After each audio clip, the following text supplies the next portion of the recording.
हो गई, ठीक है। देखो हाल ही में क्या है कि हाल ही में सुप्रीम कोर्ट के द्वारा जो चुनावी बॉन्ड पर क्या किया गया है, याचिका को सुना गया है और उस पर अपना फैसला एससी ने या सुप्रीम कोर्ट ने क्या कर दिया है, सुरक्षित रख लिया। मामला क्या है, चुनावी बॉन्ड की गोप्यता, गोपनीयता। किसका मामला है भाई, चुनावी बॉन्ड की गोपनीयता,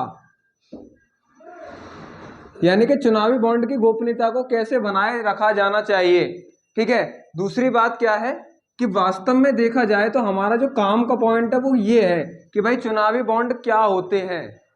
इसके अलावा दो बातें और हैं। एक बात तो आपको पता चल गई कि चुनावी बॉन्ड पढ़ना है ना। दूसरी बात क्या है कि चुनावी या चुनाव ट्रस्ट योजना, चुनाव ट्रस्ट योजना, इसको अभी पढ़ेंगे सबसे पहले और इसको थोड़ी देर में पढ़ेंगे हम लोग। चुनावी ट्रस्ट योजना या चुनाव ट्रस्ट योजना 2013। चुनाव बॉन्ड क्या होते हैं,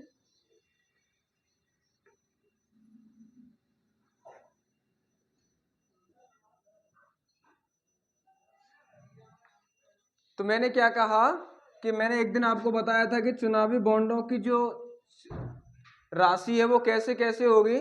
जैसे 1,000 रुपये, 1,000, 10,000, 1,00,000, है ना, और 1 करोड़ रुपए का चंदा दिया जा सकता है। चुनावी बॉन्ड में क्या है भाई, या कौन दे सकता है, कोई व्यक्ति दे सकता है, उसका नाम गोपनीय रहेगा, है ना। तो 1,000 रुपये, 10,000 रुपये, 1,00,000 रुपये और 1 करोड़ रुपए क्या किया जा सकते हैं, जो है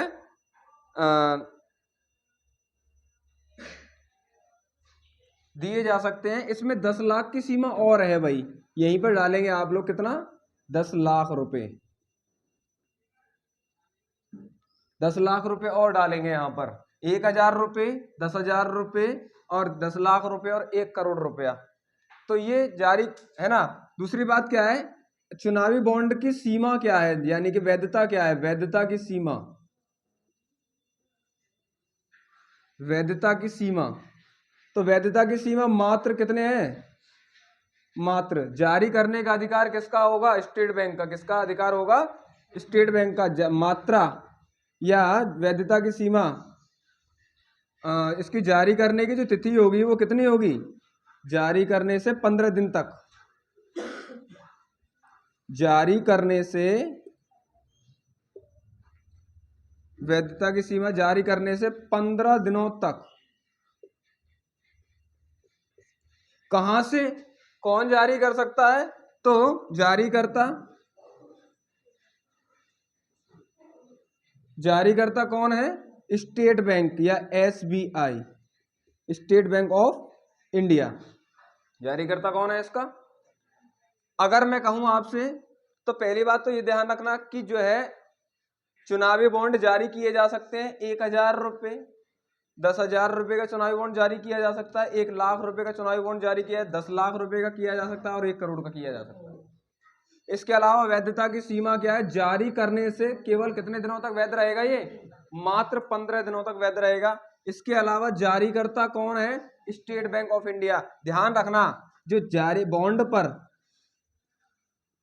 पर क्या होगा भाई, बॉन्ड पर जो कौन है, जो देने वाला है, जो जमा कर रहा है, चुनावी ट्रस्ट योजना के तहत कोई कंपनी है, कोई व्यक्ति है, जो बॉन्ड पर प्रदाता का नाम नहीं होगा, यानी कि जिसके नाम से बॉन्ड जारी किया जाएगा उसका क्या नहीं होगा, नाम नहीं होगा। अर्थात बॉन्ड पर प्रदाता का नाम नहीं होगा, देनदार का क्या होगा, नाम नहीं होगा। ये इस बात की, हाँ, इसीलिए तो कहा गया है कि चुनावी बॉन्ड की गोपनीयता, है ना।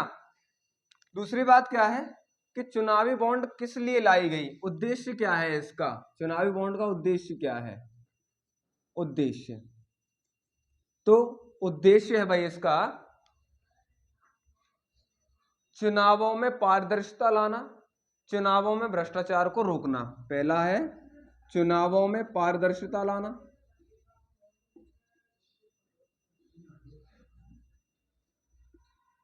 पारदर्शिता लाना, तथा दूसरा है चुनावों में भ्रष्टाचार को रोकना।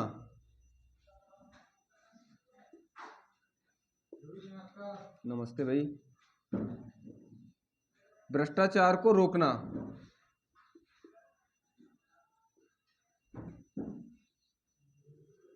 ये दो मेन उद्देश्य हैं इसके चुनावी बॉन्ड के। अगर मैं कहूं चुनावी ट्रस्ट योजना क्या है, तो इसमें क्या है कि भाई ऐसा क्या कहा गया कि कोई कंपनी, कोई पंजीकृत कंपनी इस ट्रस्ट में भागीदार हो सकती है, कोई व्यक्ति हो सकती है, लेकिन विदेशी संस्थाएं या विदेशी व्यक्ति इसमें शामिल नहीं हो सकते। ये केवल भारतीयों के लिए योजना है। किसके लिए है? यह जो चुनावी ट्रस्ट योजना है केवल भारतीय नागरिकों के लिए है, केवल भारतीय नागरिकों के लिए।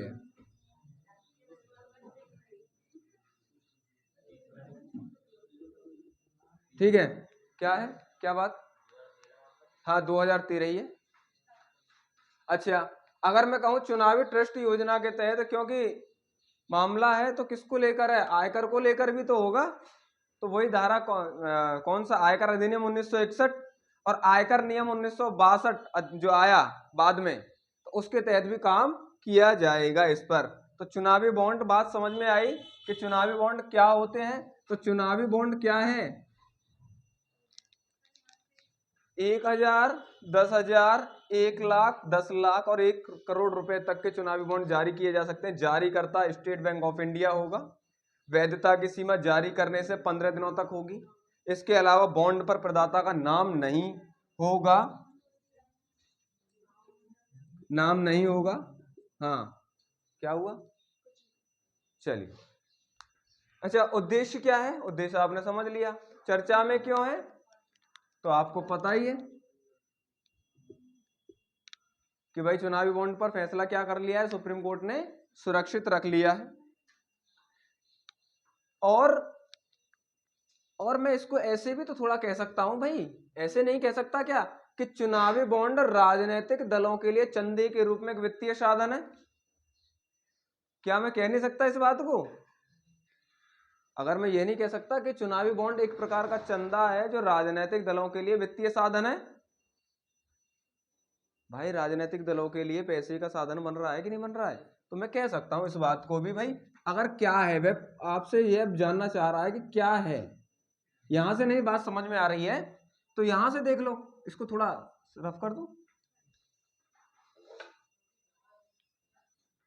थोड़ा सा रफ कर दे। तो क्या है? तो राजनीतिक दलों के लिए या राजनीतिक दलों के लिए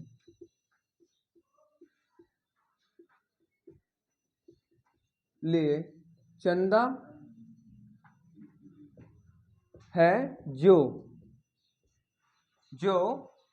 उनकी वित्तीय साधन का काम करता है।